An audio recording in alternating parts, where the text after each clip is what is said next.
Hello, everybody, and welcome to part 3 of the Dynamics 365 Tech Talk Performance Testing Series. Today's topic is Considerations for Dataverse and Customer Engagement Apps. My name is David, and I'll be your moderator today. We're broadcasting this session through Teams live events, and the audio can be heard through your device speakers. This session is being recorded on behalf of the Microsoft Corporation.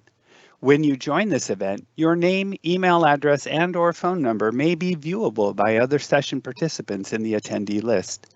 By joining, you're agreeing to this experience.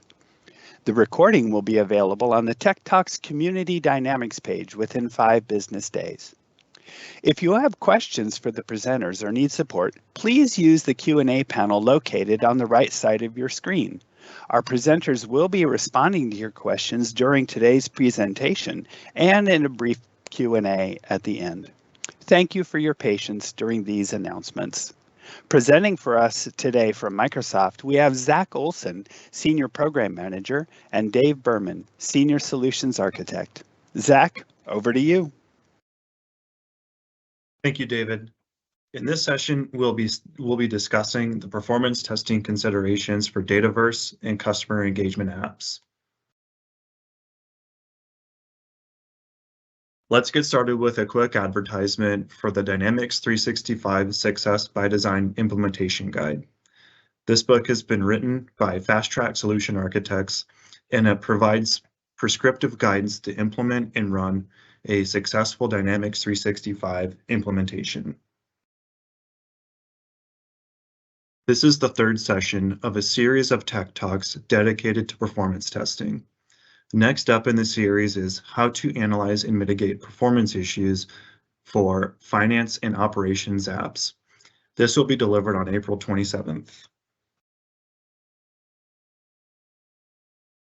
The objectives of today's session are to provide recommended practices for planning and executing successful performance tests, to help define performance tests that will result in accurate and realistic performance metrics.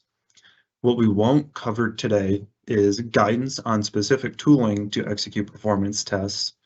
We won't talk about target baseline performance test metrics or how to analyze performance test results.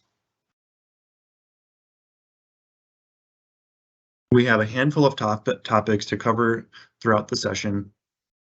We'll start by looking back at some of the content that kicked off the series. Afterward, we will look at considerations that are specific to Dataverse and customer engagement apps. We'll cover environments, users, testing approaches, use cases, user load, transaction volume, and framework. These considerations are based on past experiences executing performance tests for customers or guiding customers through their own performance testing. First, we'll recap some of the points from the first Tech Talk in the series. What are we trying to achieve in performance testing? Performance testing is a key element of any successful implementation. It ensures that the solution enables the business to achieve its goals. If we're expecting our new app to handle 1,000 users on the first day, we do everything we can to make sure the solution scales appropriately before we go live. We measure response times at various user loads, identify any bottlenecks, make our optimizations, and then test again. Performance testing is iterative. We run tests, analyze results, make optimizations, and then test again. The goal is to go live with confidence.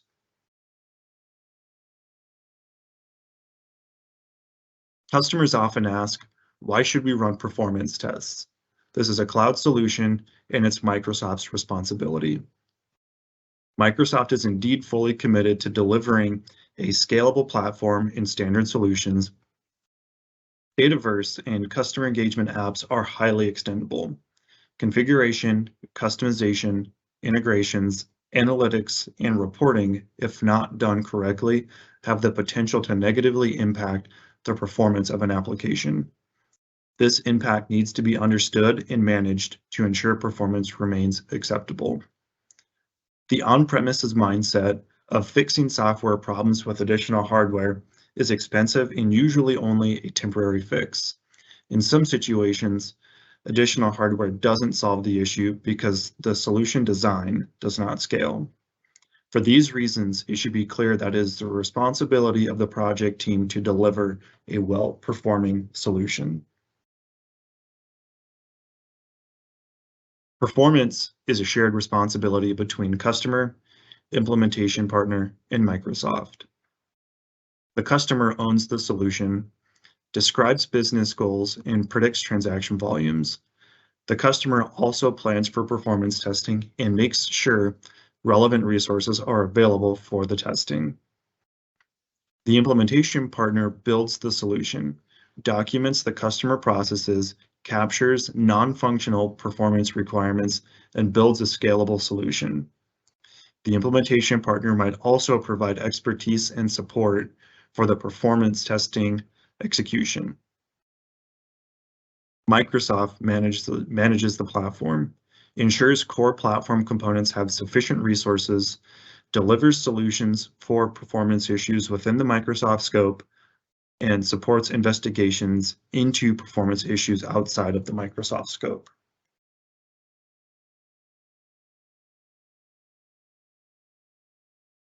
Now we'll talk about environment and user considerations as it relates to Dataverse and customer engagement apps.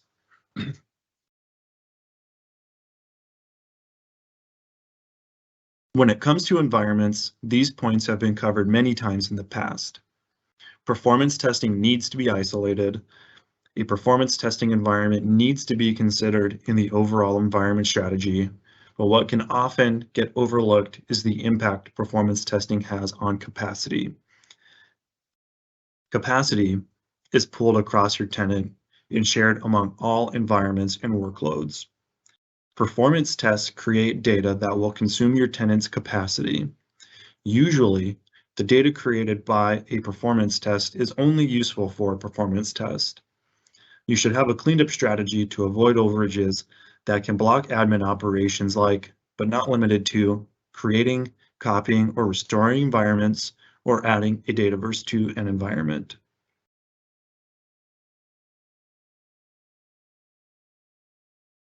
Another area that might sometimes be an afterthought is the impact that role-based security has on performance. Your testing should be accurately based on your security model. It is possible that different security configurations will have different performance based on the amount of data that a user has access to. For example, in this scenario, user 1 might not have as good of performance on the account and contact tables as user 2. This is because user 2 needs no filtering on the account and contact tables, and user 1 does. Also, if there is a need to perform sharing in a test, you may see the gradual impact that high volume sharing has on performance. This may make you revisit the overall security strategy and come up with a different security model. Lastly, any test with the system administrator security role will always see better performance. The information returned to a user with the system administrator security role does not need any security filtering. These roles can be used to record and create tests, but should not be used when executing tests or assessing performance based on a persona.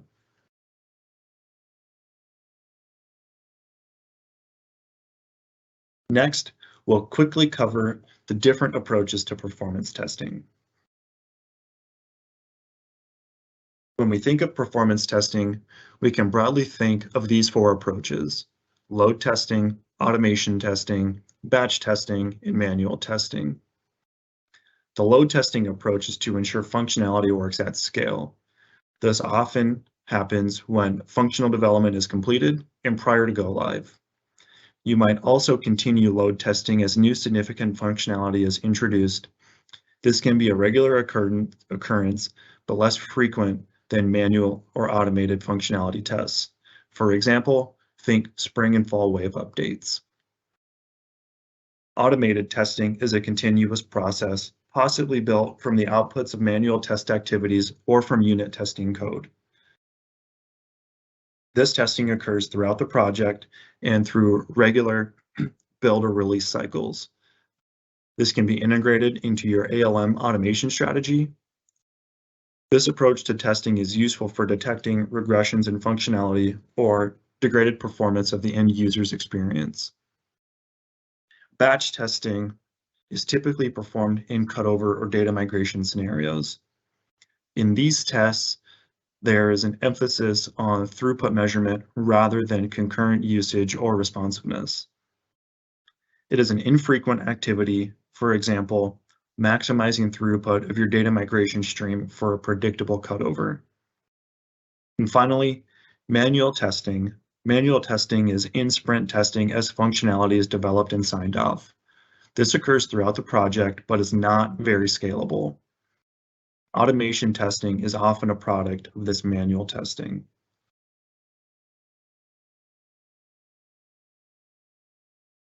Now we'll talk about the different use cases for performance testing Dataverse with a focus on load testing.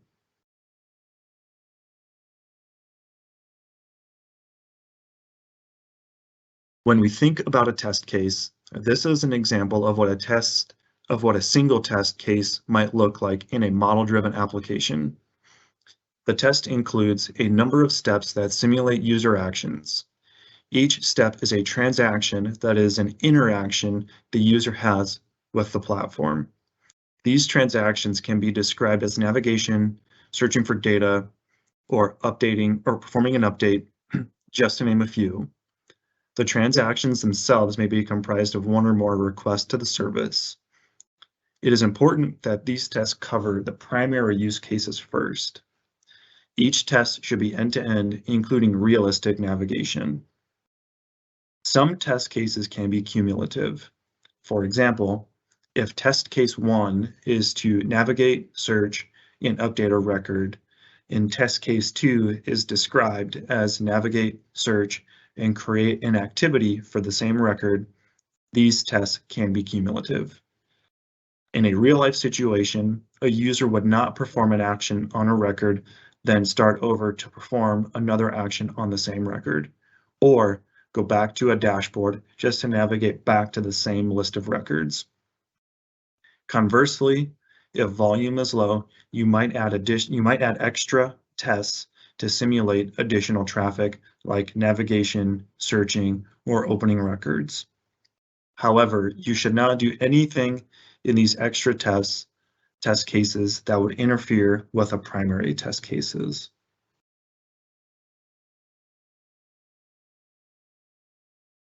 In a performance test, you want to consider the entirety of the solution. Different personas will be interacting with the system at the same time, and this needs to be factored into your testing strategy. The Power Platform enables users to interact with the Dataverse through different no-code, low-code, or customer engagement apps.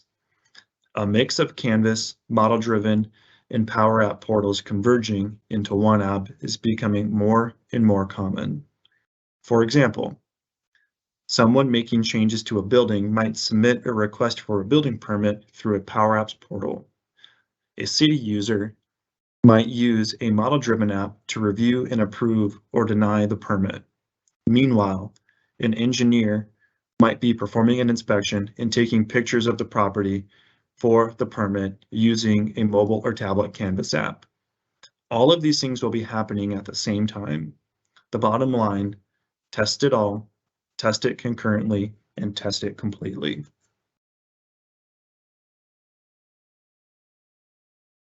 Wherever possible, we encourage integrations that are triggered by Dataverse actions to be enabled. If volume is realistic, this can help ensure that integrations do not become a bottleneck and can keep up with the expected volume. Also consider that you are working with test data. We don't encourage sending load test data to production integration endpoints. For example, sending load test emails to a customer, validating fake addresses, or sending SMS messages to real customers during a load test.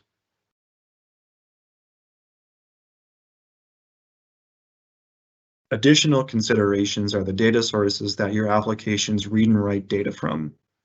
Model-driven apps and portals ultimately hit Dataverse. They use the Dataverse or portal security models. They are also affected by service protection limits and entitlement limits that apply to Dataverse. Canvas apps might use the Dataverse connector or other connectors. They can be affected by service protection limits and entitlement limits that apply to Dataverse. They can also be affected by limits that are applied to other connectors. For example, the SQL Server connector has limits on the number of calls per user or the number of calls per connection. The specifics of each throttle or limitation are not important for this discussion. It is important to understand that the limits that apply to the connector or data source that your app is using.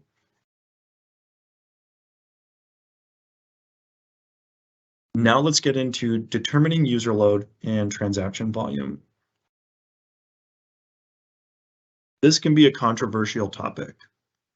It's important to know the real expected user load and transaction volume. You might capture this based on a legacy system. If this is a new app, it might also be based on licensing. The key is performance testing or load testing is not stress testing. We don't encourage or support stress testing. You are testing a shared environment. As we have mentioned in previously, there are service protection limits in place. These limits are there to prevent high volume scenarios like load testing from impacting the shared environment. We call these noisy neighbors. Testing is also iterative, so you can plan to run tests at various volumes. We suggest running a baseline test. This might be at 100 users. Then you can run a test at your expected load. Finally, 1.5 times your expected load. This is to help you understand how response times are impacted by an increase in load or volume. Running at higher than expected volume also helps ensure that the solution is reliable in the case of a spike in volume or higher than usual traffic. The total number of tests per user per hour realistically would not exceed 20, or 1 test per user every 3 minutes.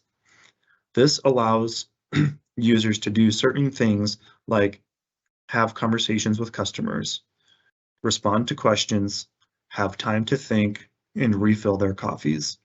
We'll see what this really looks like in a future slide.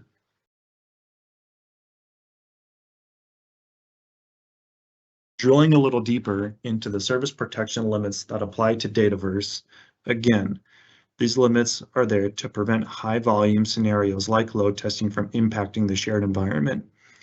They ensure performance for all customers and don't cause performance issues. These limits are applied per user, per web server, and are measured in 3 ways. First, the number of requests in a 5-minute period, so 6,000 requests in 5 minutes.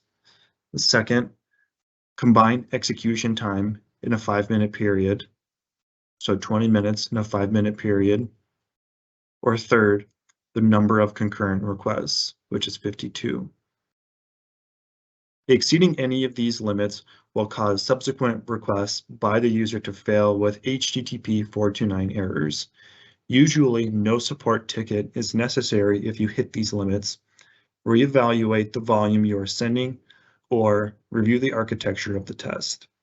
You might hit these limits if your volume is unrealistically high or have too little users in your pool of test users. You might also see this if you're testing for throughput and you are not removing the Azure Affinity cookie.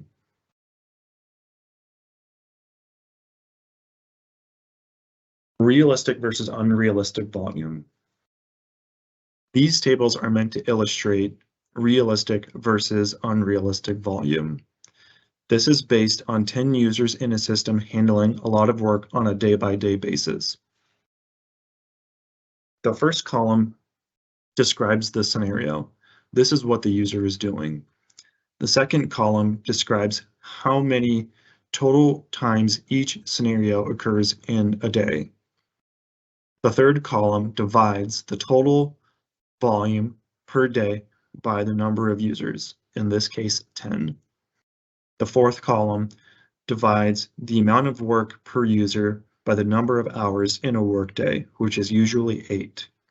We divide it by 8 so we know how many times a user will perform that scenario in an hour, because we want to run our tests for an hour. So in these tables, we're talking about a user's typical workday. They'll create some contacts, they'll update a contact, they'll have a phone call with a contact, and then they'll create a note for the phone call that they just had. The top table explains that a user is going to create 6.25 contacts in an hour, update 12.5 contacts in an hour, have 9.3 phone calls for those contacts in an hour, and for each of those phone calls, create a note.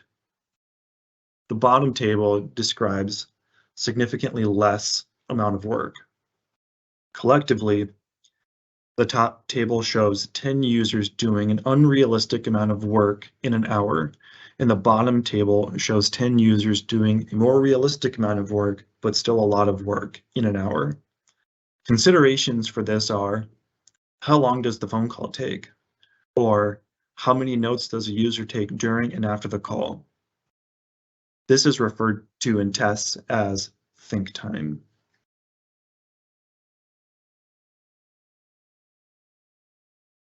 Let's take some time to talk about the framework for performance testing.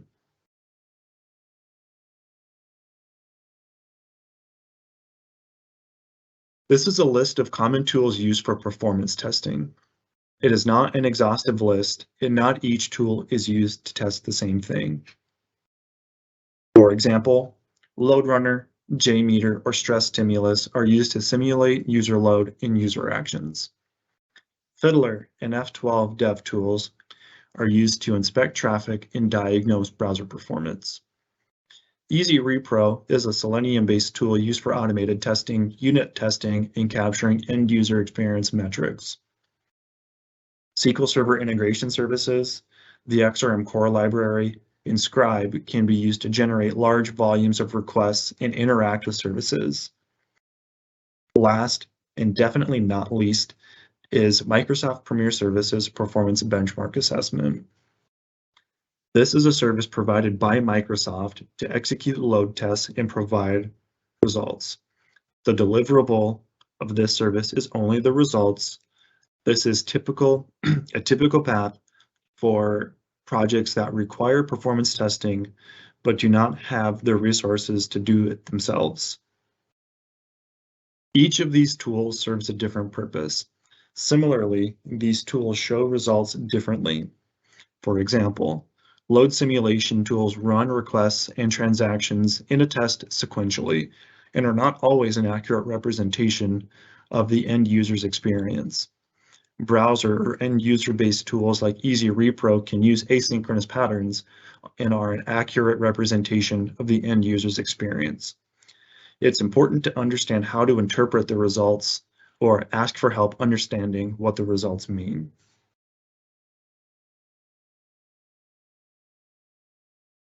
From a setup perspective, isolate testing from any other work. Performance testing usually occurs around the same time as user acceptance testing.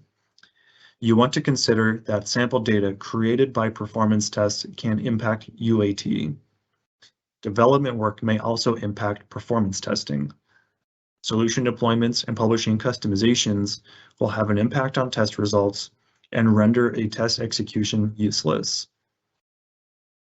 Test runtime is also a consideration.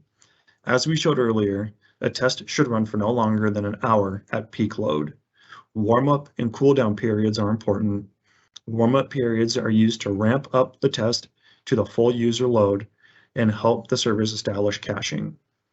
Cool-down periods allow individual tests to complete if their run exceeds the 1 hour duration of the test. In a 1 hour test run, it is common to see tests with an increased user load yield better results than a baseline test. This is because tests with an increased user load generate more results for the test harness to sample.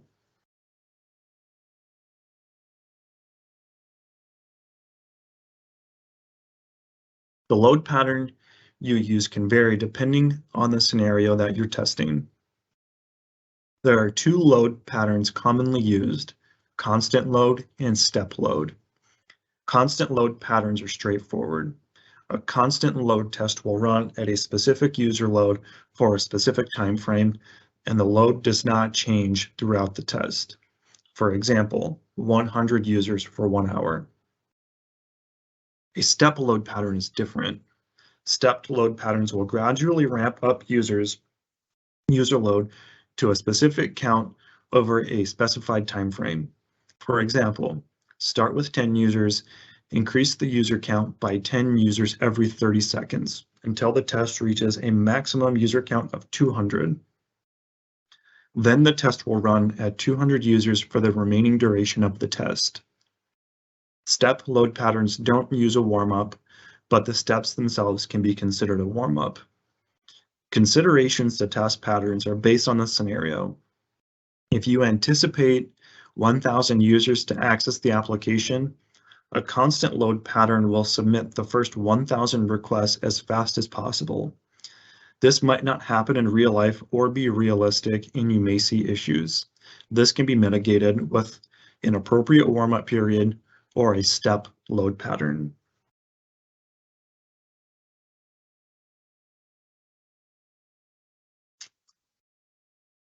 This illustrates the use of F12 browser tools to inspect a request to create a record.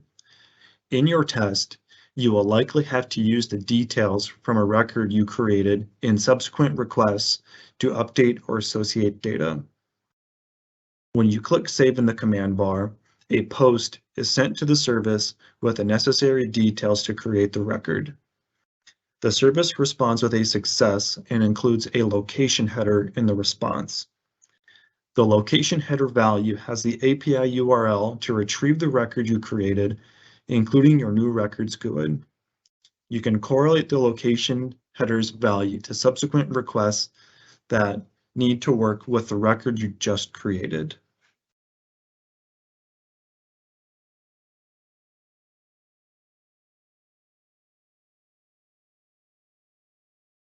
The next illustration shows where your extracted value will be used to update the record you created in a previous transaction. A JSON body with the values you are updating are sent in a patch to the service. Only the information being updated is formatted in the JSON. In this example, we are setting the primary contact, the website URL, and the ticker symbol. This is a generic example of where to extract or pass values when creating or updated records. You can apply these concepts to any of your scenarios using the load test tool of your choice.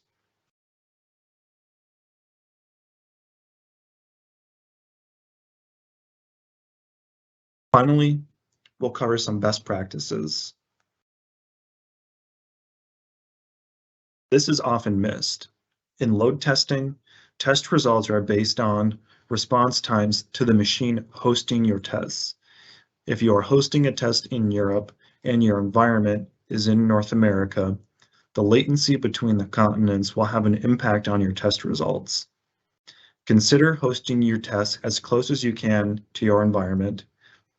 If the resources are available, leverage Azure VMs to host tests in the region nearest your load test environment. Some additional best practices. 1, let Microsoft know. If you encounter issues during the test that you believe to be related to Microsoft infrastructure, you can open a support ticket, or you can engage your designated support engineer or customer engineer if you are working with one. The load testing environment should have production-like customizations, configuration, and sample data. It is up to the customer and partner to have this set up. Environments that are not configured as close to production as possible in terms of data, table size, and customizations or configuration, including integrations, will not have the same results as go live. Remove any requests for static content from your tests. Files like JavaScript, CSS, images. Caching only happens the first time a browser hits a page.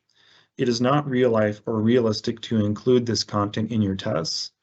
Cold or non-cache content will dramatically increase the transaction times in your test results. Use a pool of test users. Configure test users to execute tests based on a security role or persona for the most accurate results. Different security configuration will have different performance, and using a system admin for load testing is not recommended. If you can, use Azure virtual machines to host tests. Use Azure regions closest to the environment, for example, East Coast, West Coast, different countries. Whatever you can do to have the lowest latency, not dependent on local networks, VPNs, or desktop configurations. Lastly, be realistic. Load testing is not stress testing. Stress testing is not supported in a shared environment. User volumes should be kept at less than or equal to 20 tests per user per hour.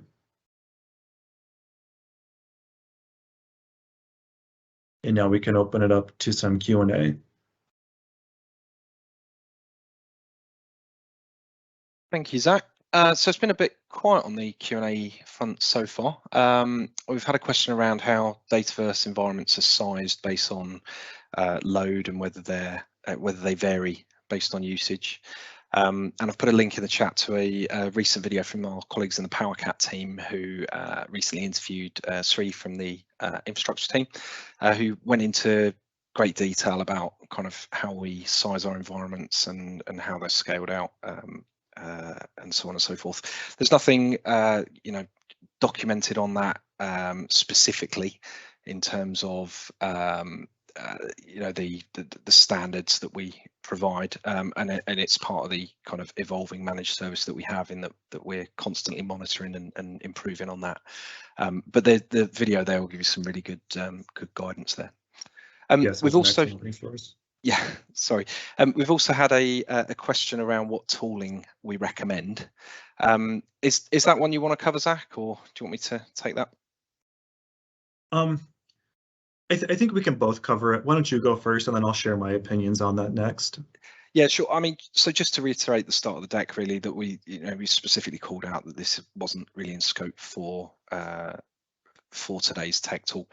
We are aware that there's a number of different performance testing tools available out there on the market, and in terms of Microsoft provided ones, there's not a strong story there at the moment, and so it really is just a case of evaluating the tools that are out there and picking the ones that closest meet your needs.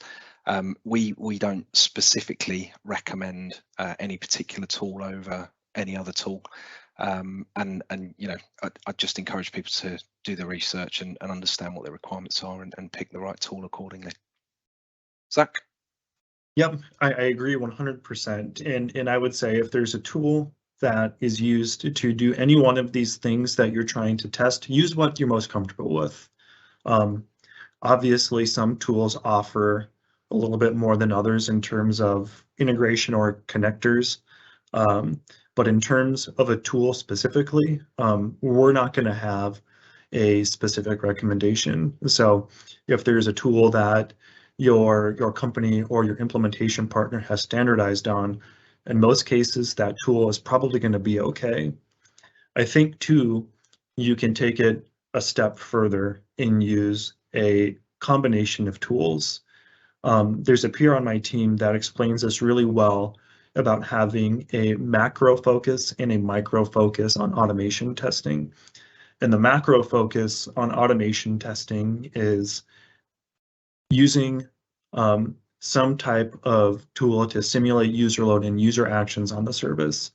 A lot of times And almost every time, that's not going to be an accurate representation of the end user's experience, which brings you to a micro focus on performance, which is either while a load simulation test is running, a micro focus would be to manually test your scenarios in the environment that's being load tested against. Or if you have a Selenium-based or automation-based type of tests coded to run against your environment at the same time, then to run that micro test at the same time as your macro test. So that way you get the load simulation in the response time metrics, and then also can capture what the end user experience will actually be, or as close to it as possible. Great. Okay. And then in one final question in the chat is, are there any sample scripts for load testing based on standard Dynamics 365 HR/CE? So I'm not aware of any in this space. Zach, have you got any thoughts on that? I do have some thoughts, and there's not going to be a sample script per se. And the reason that there's not going to be a sample script is because every page, every form, navigation, etc., is all going to be different. If